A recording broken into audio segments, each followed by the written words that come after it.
মেহেদী হাসান মিরাজ এখন কেমন লাগে?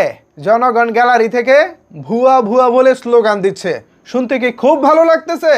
খুব সম্মানে লাগতেছে না? কোথায় ছিলেন আপনি? এক সময় আপনার অবস্থান কি ছিল? আপনার পরিবারের অবস্থান কি ছিল?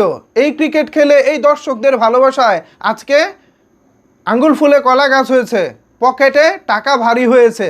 সেই দর্শকদেরকে মূল্যায়ন না করে বিভিন্ন মানুষের দালালির পর্যায়ে নেমে গিয়ে আজকে এভাবে, যেখানে জনগণ বলতো, দর্শকরা বলতো মিরাজ মিরাজ মিরাজ মিরাজ, আজকে সেই দর্শকরা বলতেছে মিরাজ দালাল, মিরাজ হচ্ছে ভুয়া ভুয়া। আর সেটা দাঁড়িয়ে থেকে দেখা ছাড়া এই মিরাজদের জন্য আর কোনো কিছুই করার নেই। ভাই কি করার আছে বলেন তো? যাদের দায়িত্ব হচ্ছে ফুল টাইম ক্রিকেট খেলা, তারা যদি ফুল টাইম দালালিতে লিপ্ত হয়, তাহলে এদেরকে তো ভুয়া ভুয়া শুনতেই হবে। কোনো দরকার ছিল কি? আপনি জাতীয় দলের একটা ফরম্যাটের ক্যাপ্টেন, আপনাকে আমরা ভবিষ্যতে সাকিব আল হাসানের পর্যায়ে একজন ভেবেছিলাম। সাকিব আল হাসান তো মোটামুটি তিনি তার খেলোয়াড়ি কেরিয়ার শেষ করেছেন। এর পরবর্তীতে কে হবে নতুন সাকিব আল হাসান? আমরা ভেবেছিলাম মেহেদী হাসান মিরাজ হয়তোবা অক্লান্ত পরিশ্রমের মাধ্যমে, খেলার মাধ্যমে তিনি হয়তোবা একটা জেনুইন অলরাউন্ডার হয়ে উঠবেন, যিনি আমাদেরকে সাকিব আল হাসানের শূন্যতা পূরণ করবেন। কিন্তু আফসোস, যার হওয়ার কথা ছিল সাকিব আল হাসান, যে মাঠে খেলে আমাদের জনগণকে ভালো ভালো খেলা উপহার দিবে, সে মাঠের বাইরে হয়ে যাচ্ছে ফুল টাইম দা দা দা। আমি আর এটার মুখে বললাম না, এরকমই হয় আসলে।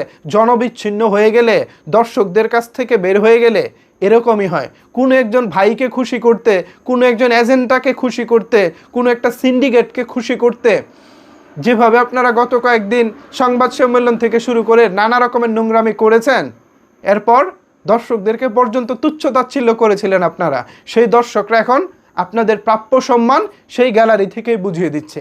যেই গ্যালারি থেকে আপনারা আগে সম্মান পেতেন, সেই গ্যালারি থেকে এখন আপনাদেরকে ভুয়া ভুয়া শুনতে হচ্ছে। শরম লাগে আপনাদের? লজ্জা আছে? মনে হয় আপনাদের লজ্জা শরম বলতে কিছু নাই। আর পারফরমেন্স পুরাই ভাই জিরো জিরো।